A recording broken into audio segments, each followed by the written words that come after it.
2020년 세계적인 경제 대공황 속에서도 세계의 어느 나라보다 뛰어난 5천만 여러분들의 선진 시민의식 덕분에 한국은 2년 만에 GDP 기준 세계 10위권 경제 대국을 탈환할 것으로 OECD는 전망했습니다. 심지어 캐나다를 넘어 역대 최고 순위인 9위에 오를 가능성도 제기되고 있는 상황인데요. 한국이 다른 선진국들보다 경제 위기에 잘 대처할 수 있었던 이유는 반도체를 대표로 하는 IT 산업을 포함해 첨단 과학기술로 무장된 수출 경쟁력 덕분인데요. 특히 반도체와 화학연료 수출 점유율은 가장 최근 자료인 2019년까지 5년 연속 세계 1위를 유지하고 있습니다. 하지만 많은 국민들이 아쉬워하는 것 중 하나는 아직 우리나라 과학계에서 노벨상을 수상한 사례가 없다는 겁니다. 물론 지난 2000년 고 김대중 전 대통령의 노벨 평화상 수상이라는 최초 영광을 누렸지만 연구 활동을 통한 학문적 성과를 기준으로 하는 과학계의 노벨상은 또 다른 얘기입니다. 중국은 2015년 생리의학상 수상자가 나왔고 일본은 2014년 이후만 봐도 6년 연속 노벨상 수상자가 등장했기 때문에 과학계의 노벨상 수상자가 아직 없다는 점을 아쉬워하는 사람들이 많은 건데요. 지난 2020년 10월 어쩌면 한국 과학계 최초로 노벨상 수상자가 탄생할지도 모른다는 소식에 온 나라가 들썩였습니다. 바로 현택환 서울대학교 화학생물공학부 석좌 교수인데요. 기초과학연구원 나노입자 연구단장이기도 한 현 교수는 나노결정 합성을 비롯한 뛰어난 연구 성과로 노벨 화학상 유력 후보 명단에 올랐지만 아쉽게도 지난해 수상은 이뤄지지 못했는데요. 그런데 당시 현택환 단장의 노벨상 수상 가능성이 거론되면서 다시 조망된 한국의 옛 과학자가 있었습니다. 너무나도 젊은 나이에 세상을 떠났기 때문에 더욱 안타까운 그는 20세기 최고의 과학자로 불리는 아인슈타인보다 더 뛰어난 것으로 평가받았던 천재 물리학자 이휘소 박사입니다. 2차 대전의 마지막을 알린 미국의 원자폭탄은 1939년부터 시작된 일명 맨해튼 프로젝트를 통해 탄생했습니다.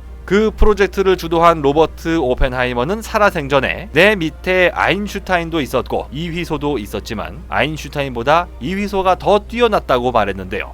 대체 얼마나 뛰어난 능력을 가졌기에 아인슈타인보다 뛰어나다는 평가를 받을 정도였을까요? 그의 행적은 시작부터 남달랐습니다. 1952년 서울대학교 화학공학과에 수석으로 입학해서 독학으로 양자역학을 공부하고 물리학과로 전과를 막는 서울대학교 방침 때문에 미국으로 건너간 그는 자신이 존경하는 벤자민 프랭클린의 이름을 따서 벤자민 휘소 리라는 미국 이름으로 활동하게 됩니다. 피츠버그 대학을 거쳐 1960년 펜실베니아 대학에서 박사 학위를 취득하고 한국으로 돌아오려던 그는 이듬해인 1961년 대한민국의 5.16 군사정변이 터지고 군사독재 정권이 들어서게 되면서 한국에 들어오려는 계획을 취소하고 미국에 정착합니다. 이 순간은 결과론적으로 대한민국 과학계에 돌이킬 수 없는 손실이 된 것으로 평가됩니다. 이휘소 박사는 한국 대신 미국에서 한국인이 아닌 한국계 미국인으로서 세계 물리학의 역사를 앞당겼다는 평가를 받을 정도로 학계에 큰 획을 긋게 됩니다. 우리가 이해할 수 있는 가장 쉬운 업적은 우주의 기원이라 불리는 힉스 입자에 대해 이름을 붙였던 건데요. 한번 자리에 앉으면 도통 일어나질 않아 팬티가 썩은 사람이란 별명을 얻고 점심 식사 도중 문득 연구실로 향해 이틀 만에 논문을 완성하는 등의 유명한 에피소드를 남겼습니다. 그러나 그는 1977년 미국 일리노이주에서 학회 참석 도중 불의의 교통사고로 생을 마감하게 됐는데요. 우리 나이로 43살이라는 너무나도 짧은 나이였습니다. 이휘소 박사가 세상을 떠나고 2년 뒤인 1979년 파키스탄의 압두스 살람은 그해 노벨 물리학상 수상 연설에서 현대 물리학을 10년 앞당긴 천재의 자리에 내가 있다며 노벨 물리학상 수상의 공로를 이휘소 박사에게 돌렸습니다. 또 1976년 새로운 중형 소립자 발견에 대한 선구적 업적으로 노벨 물리학상을 받은 버튼 리히터와 차오층팅의 성과도 이휘소 박사의 선행 연구가 있었기에 가능했던 것으로 알려졌는데요. 1999년 노벨 물리학상을 받은 네덜란드의 제라드 토프트와 마틴 벨트만의 성과 역시도 사실상 이휘소 박사가 이론 체계를 확립한 게이지 이론 연구 덕분이었습니다. 어쩌면 아인슈타인을 넘어 한국이 아닌 세계 물리학을 이끈 천재로 기억될 수 있었던 이휘소 박사.